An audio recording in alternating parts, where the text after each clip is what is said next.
श्री राम जय राम, जय जय राम।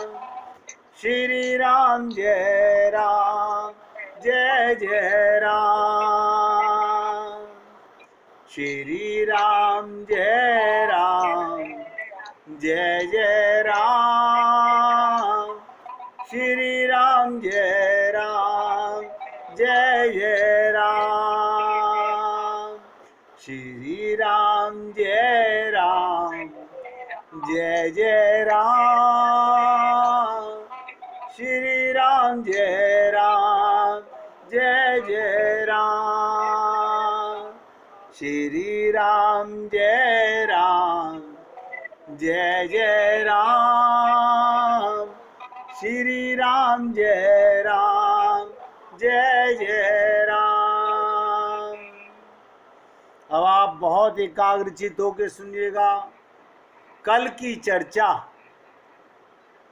मैंने कहा था, अगर ये चर्चा की दो बातें आपको समझ आ जाएं तो जीवन के मूल मायने समझ आ जाएंगे।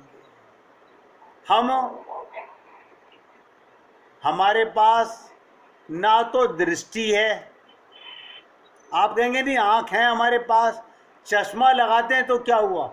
ना ना, चश्मा हटा लोगे तो भी आँख नहीं है,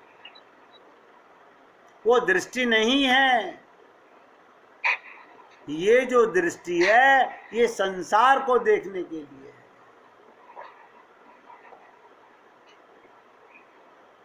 हमें कौन सी दृष्टि चाहिए?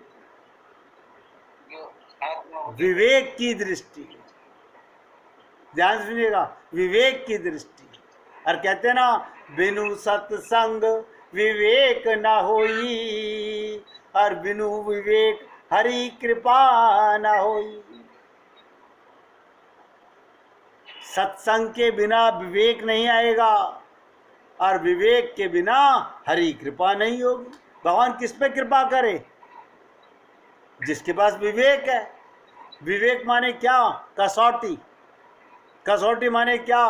कौन मेरा है, कौन मेरा नहीं है, ये बात विवेक बताता है। हमारे पास जो विवेक है वो संसार की चीजें बताता है। ये मेरे भाई का है, ये मेरा है, ये मेरे पड़ोसी का है, ये मेरे बराबर वाले का है। ये बुद्धि है।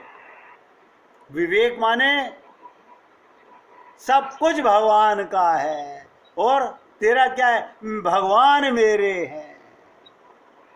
देखिएगा, ये विवेक है कि मेरे भगवान हैं, बाकी सब भगवान का है।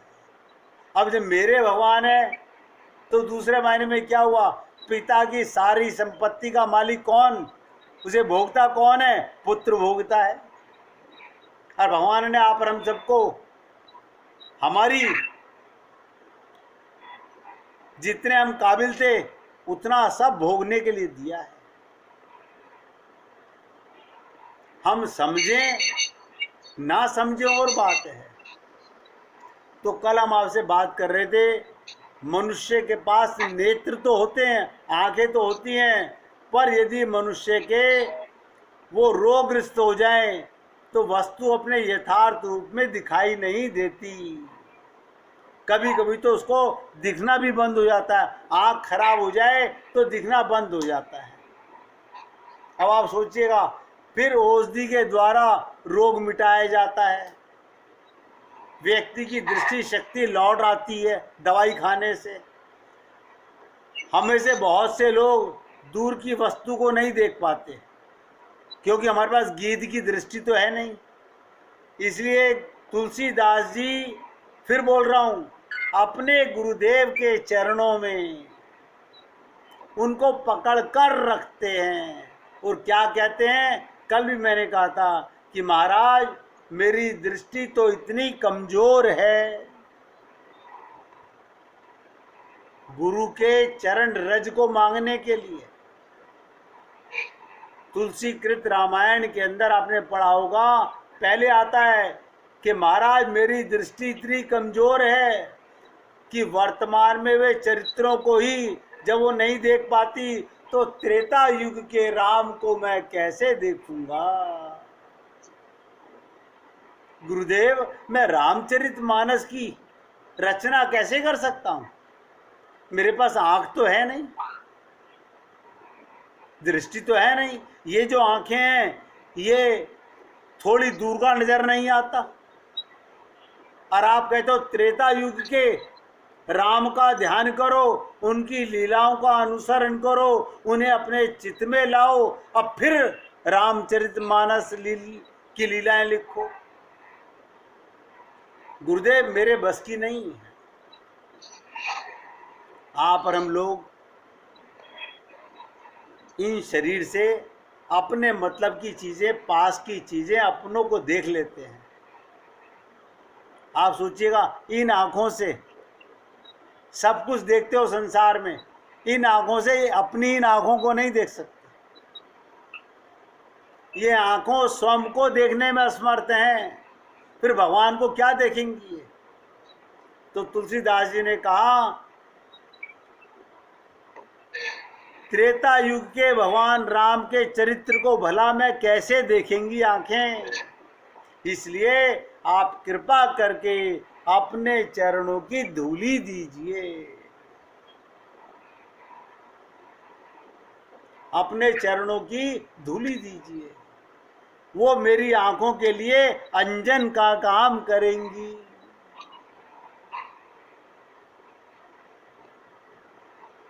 मैं अपनी आंख में आपकी चरण रज लगाऊंगा तो अंजन का काम करेंगी, अब मेरी दृष्टि के दोषों को दूर करेंगी।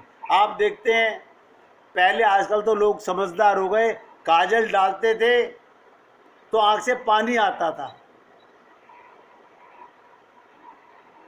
आंखों से दोष दूर होते थे, आंखों में प्रकाश आता था।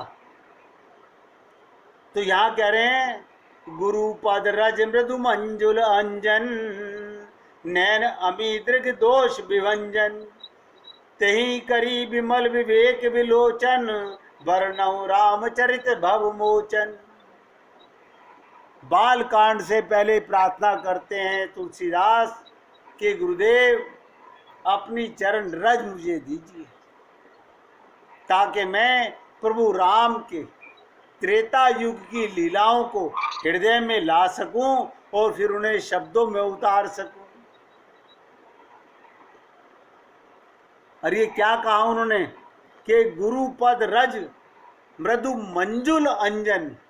कहते हैं महाराज, मेरे गुरुदेव के चरणों की रज कोमल और सुंदर नैनामृत अंजन है। मेरे नैनों में अंजन का काम करेगी ये रज, जो नेत्रों के दोषों का नाश करने वाली है। हम गुरु की शरण में जाते हैं, गुरु क्या करता है? हमें कोठी बंगला देता है क्या? हमें धन देता है क्या? वो हमें विवेक देता है, जिससे हमें वो नजर आता है जो अब तक नजर नहीं आता था। हम मंदिर में जाते हैं, मूर्ति को देखते हैं, मूर्ति में छुपे हुए परमात्मा को कैसे देखोगे? मूर्त में अमूर्त परमात्मा को कैसे देखोगे?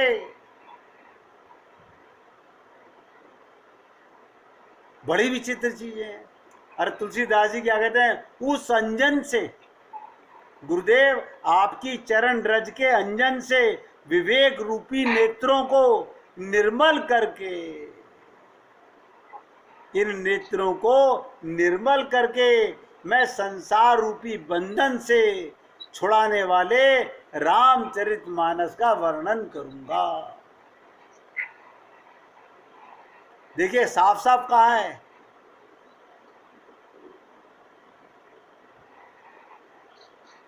रामचरितमानस क्या करती है? संसार रूपी बंधन को छुड़ाकर। हमें नहीं पता था, लोग कहते हैं हमें अगर पहले पता होता कि संसार का बंधन छुड़ाते हैं तो हम तो कभी सुंदरकांड, कभी रावण पढ़ते ही नहीं।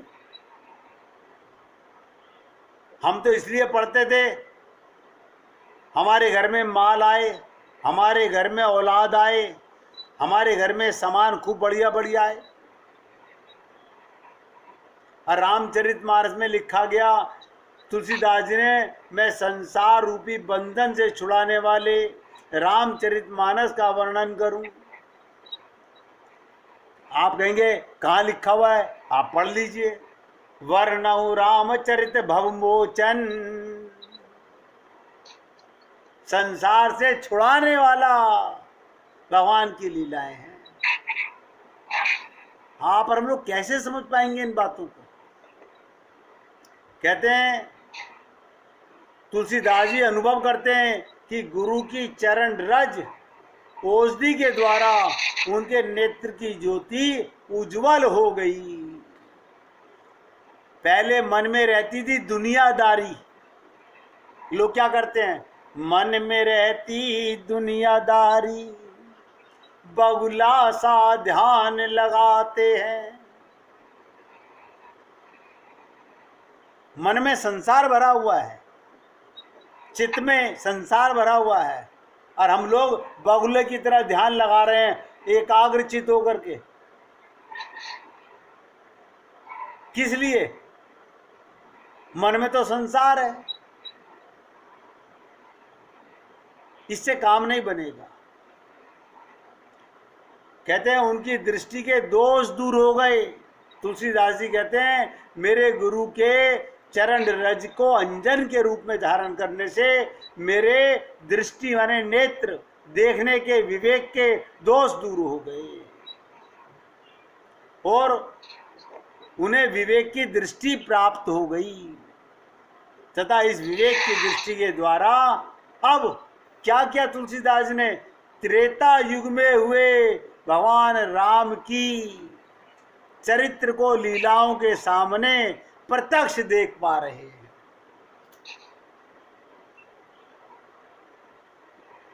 आप और हम लोग, श्रावण मास चल रहा है, कहते हैं हम शंकर भगवान के पुजारी हैं, तो शंकर भगवान तो कह रहे हैं उमा कहूँ मैं अनुभव अपना,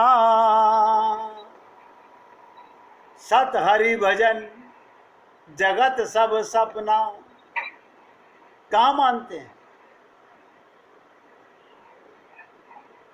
कल भी मैंने कहा था, देखिए कल की बात को आज दोबारा रिपीट कर रहा हूं।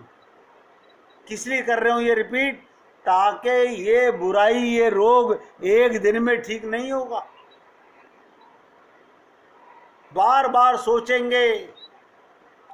ये जो रिकॉर्डिंग यूट्यूब पे आपको सुनने को मिलेगी, मैं तो कहूँगा जितनी बार सुनोगे ये दवा का काम करेगी। फिर मैंने आपसे द्वारा निवेदन किया था, आगे बढ़ने से पहले बता रहा हूँ कि बाल कांड पूरा होने के बाद, अयोध्या कांड लिखने से पहले, फिर तुलसीदास जी ने गुरु की चरण रज फिर मांगी। याद है कल आपको बताया था, सब हम हनुमान चालीसा पढ़ते हैं और उसमें गाते हैं श्री गुरु चरण सरोज रज निज मन मुकुर सुधारी, बरनऊ रघुबर विमल जसु जो दायक फलुचारी। गुरुजी ने पूछा, अबे तू पहले चरण रज ले चुका, अब दोबारा क्यों ले रहा है? तो उसने बड़ी विचित्र बात कही, क्यों चरण रज चाहते हो? तो तुलसीदास जी कहते हैं, महाराज आपकी चरण रज की कृपा से मेरे को विवेक दृष्टि तो मिल गई। विवेक दृष्टि माने राम की आंख, भक्त की आंख, आत्मा की आंख, चेतन आंख मिल गई। लेकिन क्या कहते हैं, लेकिन एक वस्तु और पाना शेष रह गई। अपने गुरु से क्या कह रहे हैं तुलसीदास जी कि गुरुजी एक चीज पाना और शेष रह गई। वो क्या बाकी रह गया? भगवान राम को क्या कहते हैं? एक वस्तु पाना शेष है, और उसे पाए बिना भगवान राम के चरित्र को देखना अधूरी दृष्टि होगी। अभी मेरे पास पूरी दृष्टि नहीं है। गुरुजी ने पूछा, भाई तू पूरी दृष्टि का मतलब बता खुल के। आप लोगों ने, मैंने कहा था कल भी, कि रामचरितमानस का पाठ करते हो तो अयोध्या कांड में सबसे पहले गुरुजी इसी बात को तुलसीदास जी ने लिखा, और हनुमान चालीसा का पाठ करते हो उसमें भी यही लिखा कि श्री गुरु चरण सरोज रज निज मन मुकुर सुधार वर्णौ रघुबर विमल जसु जो दायक फलुचार। किसी ने ये पढ़ने से पहले या बाद में रुक के कभी अपने गुरु की चरण रज नहीं सोची होगी। जितनी देर हम चर्चा करने में लगाते हैं उतनी देर में तो हनुमान चालीसा पूरी। पंडित जी ने लिफाफा हाथ में पकड़ाया, प्रसाद लिया, हम हनुमान भक्त बन गए। पहले ही श्लोक पे, पहले ही दोहे पे अटक गए हम तो, इसका अर्थ भी नहीं जानते। अब ध्यान से सुनिएगा, मैं आप लोगों से हाथ जोड़कर निवेदन करता हूं, बहुत एकाग्रता से सुनिएगा। जितना हृदयंगम करेंगे आपके हृदय में परिपक्वता आएगी। क्या कहा कि गुरु के चरण कमलों की रज से मैं अपने मन रूपी दर्पण को साफ करके हैं। अब आप सोचिएगा, हमारा मन रूपी दर्पण कितना गंदा है। गाते ना हम लोग, तन साफ बनाते हो मन साफ बनाया करो, दुनिया को रिझाते हो मालिक को रिझाया करो, कर शुक्र अदा उसका चोला ने मोल दिया। सोच के देखो, कहाँ है हमारे पास में मन रूपी दर्पण मैला है। भगवान को कहाँ बिठाओगे? सोचो, बार बार सोचो। अगर आपके घर भगवान आ जाए तो आप यही कहते हो ना, अरे वो बढ़िया वाला कालीन लेके आओ, नए वाले गद्दी लेके आओ। भगवान को पुराना नहीं, ये गंदा नहीं, इसमें बच्चों ने पेशाब कर रखा है, एक मैला है ना, एकदम साफ। हृदय के मन मंदिर में कहाँ बिठाओगे? आप और हम लोग कभी इतनी गहराई से देखिए, हनुमान चालीसा को पढ़ते हुए हमारा जीवन गुजर गया। लोग आगे कहते हैं हमें तो 50 साल हो गए, हम तो बचपन से जानते हैं। अरे जानते हो, मैंने मना नहीं किया। जानने का अर्थ भी तो जान लो कि जो तुम जानते हो अच्छा है, लेकिन इतना अच्छा नहीं जो काम कर जाए।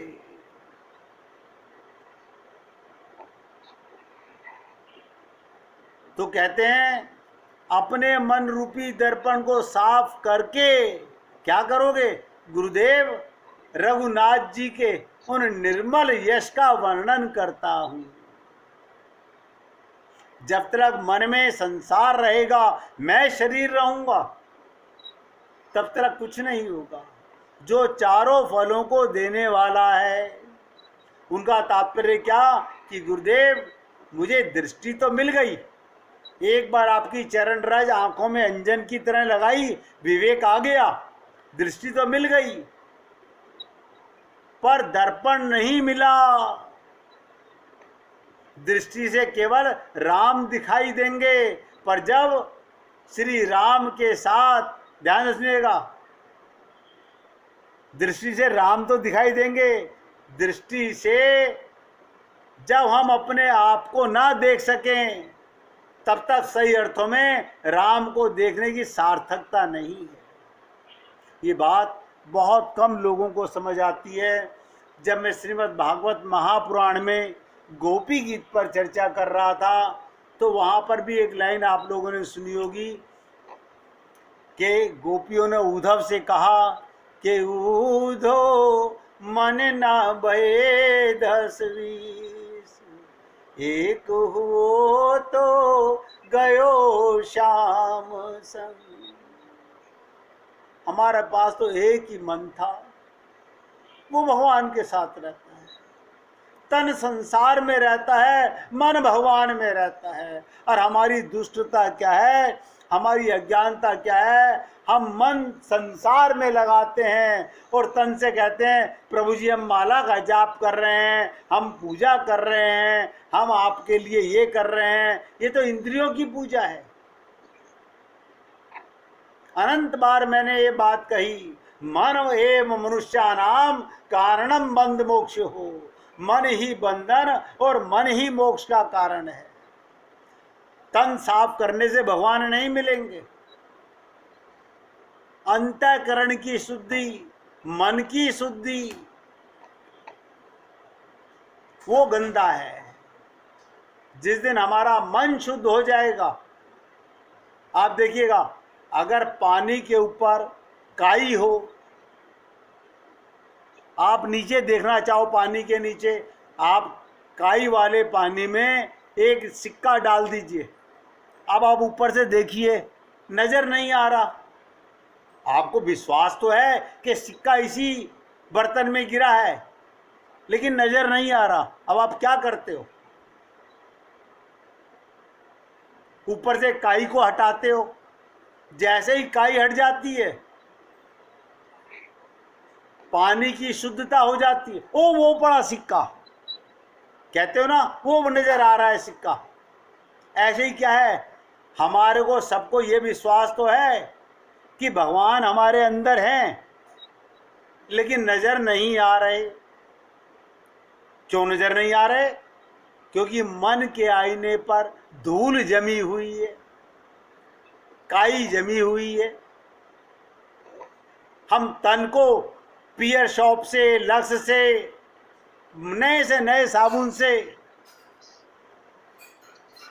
नहा करके तन तो साफ करते हैं, लेकिन मन साफ नहीं कर पाते। इसलिए तुलसीदास जी अपने गुरु से चरण रज मांगते हैं मन रूपी दर्पण को शुद्ध करने के लिए। और जब ये दर्पण शुद्ध हो जाता है, अब बहुत ध्यान से सुनिएगा, अगर जल में भगवान राम की तस्वीर रखी हो, कृष्ण की तस्वीर पड़ी हो, राधा कृष्ण की तस्वीर हो, और आप उसके अंदर झांक के देखें तो सच बताना क्या दिखेगा?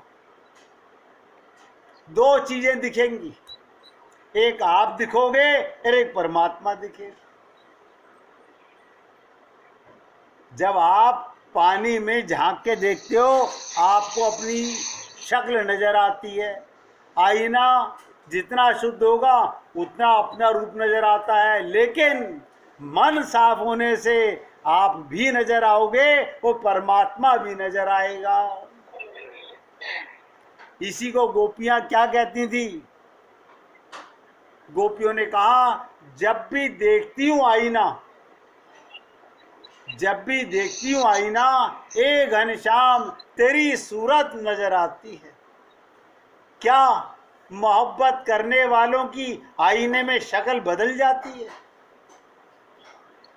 उनकी आंख की पुतली में भगवान है, हमारी आंख की पुतली में अपना पराया है।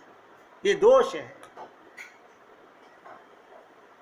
कल भी यही कहा था, जब तक हमारी 2 चीजें शुद्ध नहीं होंगी, विवेक रूपी दृष्टि नहीं होगी, विवेक नहीं होगा, और मन शुद्ध नहीं होगा, मन का दर्पण शुद्ध नहीं होगा, तब तक नित्य प्राप्त परमात्मा की प्राप्ति का अनुभव नहीं होगा। हम अनंत उपाय करते आ रहे हैं, अनंत जन्मों से करते आ रहे हैं। तो कहते हैं जब तक सही अर्थों में राम को देखने की सार्थकता नहीं होगी, श्री राम के साथ अपने आप को भी देख पाने के लिए दर्पण चाहिए गुरुदेव। इसलिए मुझे आप अपने चरणों की रज दीजिए। आप सब लोग भगवान के प्रेमी हैं। आप लोगों ने अनंत बार रामचरितमानस का पाठ भी सुना होगा, टीवी पे भी देखा होगा। लेकिन ये दास जो आपके सामने चर्चा कर रहा है, इस तरह से आपने कभी इस चर्चा को सुना होगा। तो मैं समझता हूँ आज मैं वही चीज़ आपको दोहरा रहा हूँ। मैं कोई नई चीज़ नहीं बता रहा हूँ। हम भूल जाते हैं। मैं आप लोगों से बार बार कह के आपके चित्त में बैठाना चाहता हूँ। जैसे शरीर का नाम बैठ गया हमारे अंतःकरण में, ये संसार के रिश्ते बैठ गए अंतःकरण में, और अंदर बैठे हुए भगवान नहीं नजर आ रहे, उनसे संबंध नहीं बन पा रहा। ध्यान से सुनिएगा। अगर आप साधारण दृष्टि से देखें तो हर व्यक्ति के पास दृष्टि होती है, हर व्यक्ति के पास दृष्टि होती है और दर्पण भी होता है। पर दृष्टि में कोई रोग हो तो व्यक्ति दूर का नहीं देख पाता, कभी कभी तो निकट की वस्तु भी नजर नहीं आती। उसी प्रकार यदि दर्पण ना हो तो व्यक्ति को अपने आप को नहीं देख सकता, आईना ना हो तो अपने आप को नहीं देख सकता।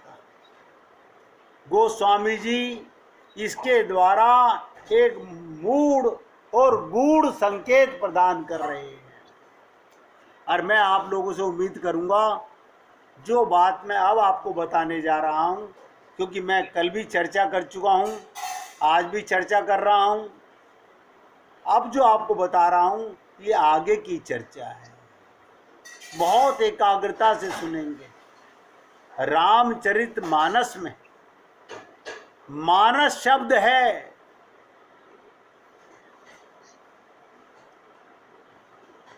आप जानते हैं मानस का मतलब क्या होता है? सोचिएगा। सबके घर में रामचरितमानस है, लेकिन मानस शब्द का अर्थ नहीं पता। उसका अर्थ आप जानते हैं, जो मन से संबंध हो, जुड़ा हुआ हो, वो मानस।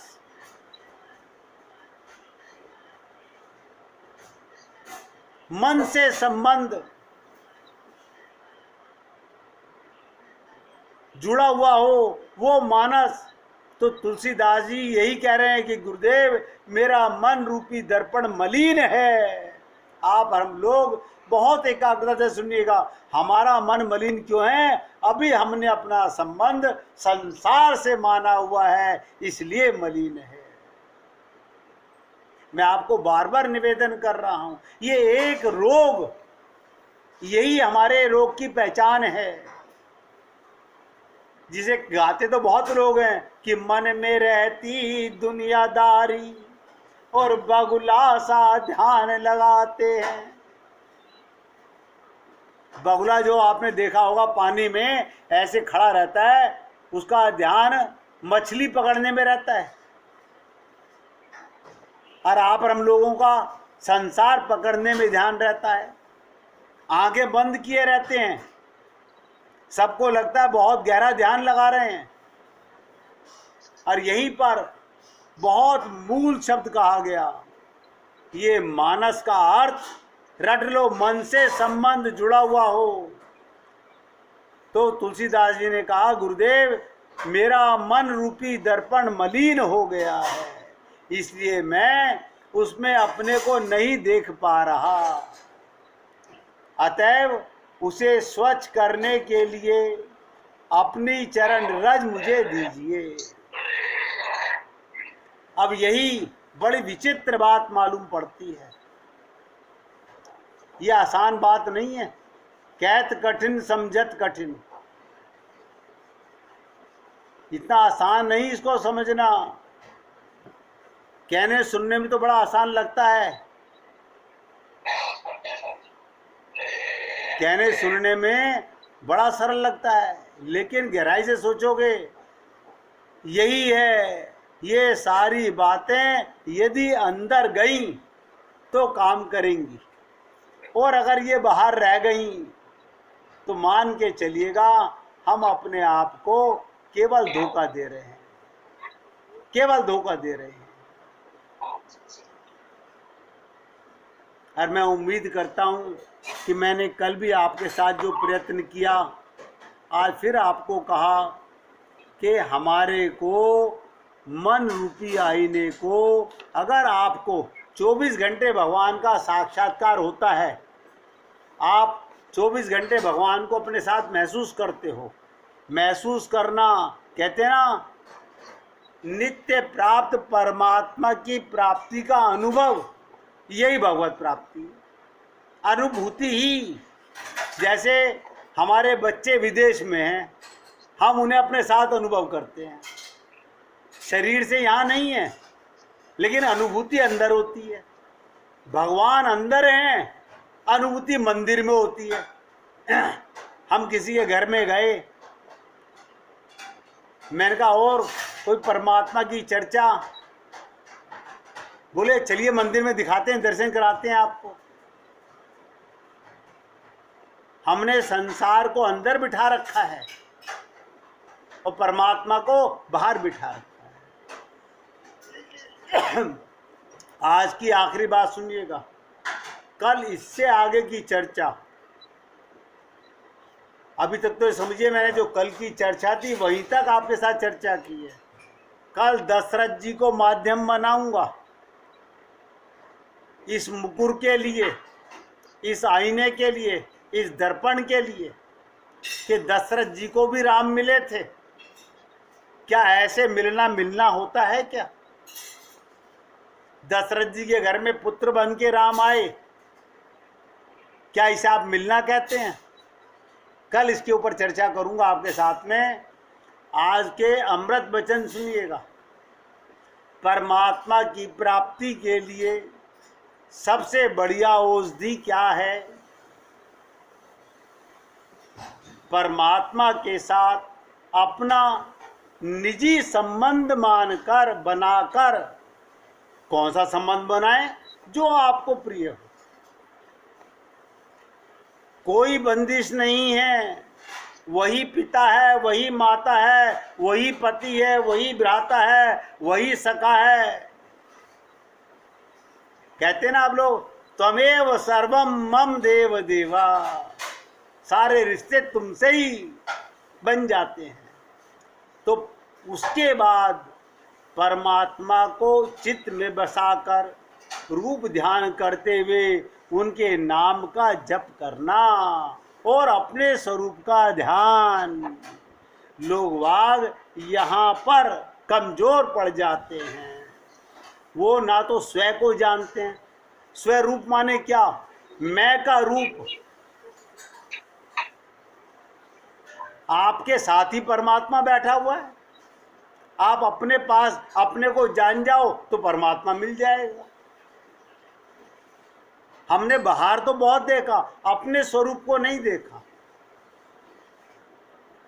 इसका ध्यान जल्दी से जल्दी कल्याण करना हो तो एक क्षण भी परमात्मा का जप ध्यान नहीं छोड़ना चाहिए। इसे गुरु नानक जी ने कहा, आ जपा जाप, मुख से बोलना नहीं, लोगों को दिखाना नहीं कि मैं जाप कर रहा हूं। फिर कैसे होता है? हर सांस में हो सुमिरन तेरा, सांसों में उसके रूप को, उसके ध्यान को, उसके नाम को बसा लीजिए। सांस आप लेते हो कि अपने आप आते हैं? आप सोचिएगा। जैसे सांस अपने आप आते हैं, ऐसे ही प्रभु का नाम अपने आप आए। परमात्मा का जप ध्यान नहीं छोड़ना, निरंतर जप ध्यान होने लगे विश्वास होने के लिए सुगम उपाय सत्संग या ईश्वर से रोकर प्रार्थना करना, गुरु के सामने या भगवान के सामने। पुकारो रो के गोविंद राधे, ना भूलो मन पल छीन आधे। आज यहाँ पर